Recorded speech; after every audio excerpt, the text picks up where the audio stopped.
I'm Paula Tkac, Senior Vice President and Associate Director of Research for the Federal Reserve Bank of Atlanta. I got my bachelor's, master's, and PhD at the University of Chicago. I'm predominantly a financial economist. Over the years, I've studied asset management, financial regulatory policy, investor decision-making, and probably the most recently, the recent financial crisis and policy responses to it. Raising rates is an action. Lowering rates is an action. So in addition to kind of wanting the picture to resolve, you also have to, in real time, be processing that decision-making and understanding from a risk management approach, if I am wrong, what can I do about it? How can I kind of think forward one or two steps and maybe figure out how I might change if things come in better than I expected or things come in worse than I expected.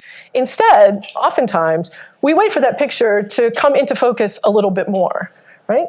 But there's a further complication. You can't really wait because waiting is not doing anything, and not doing anything is a decision. When you're a policymaker like Raphael and you have to think about the stance of interest rate policy, keeping rates steady is an action. Raising rates. So if you were to be able to talk to the freshman first semester you, knowing what you know now, what do you think would be the biggest piece of advice you would give?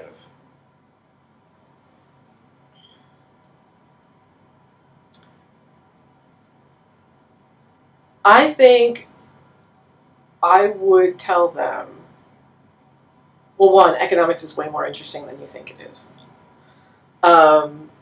If you want to understand the world around you, how people act, how businesses act, understand government policy better, even how politics works, all of that you can look at through an economic lens. So economics is a much richer subject than I think most people can perceive when they're freshmen in high school or in college.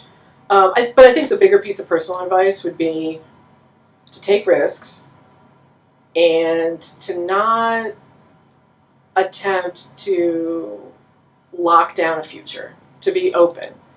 At every point in my life when I've looked back over, let's say, the last 5 or 10 years, I can honestly say that looking back, I never thought I would do the things that I had done during that period. So the more that you're driven to set a very long-term goal and then stick to it, that can be a great thing. But it can also leave you, you know, kind of oblivious or closed off to some opportunities that you can't even imagine. And that for me has been the most fun. Some examples of how that kind of plays into our monetary policy perspective. But I wanted to kind of set that stage to talk about kind of how we frame things as we look at the data. Okay, so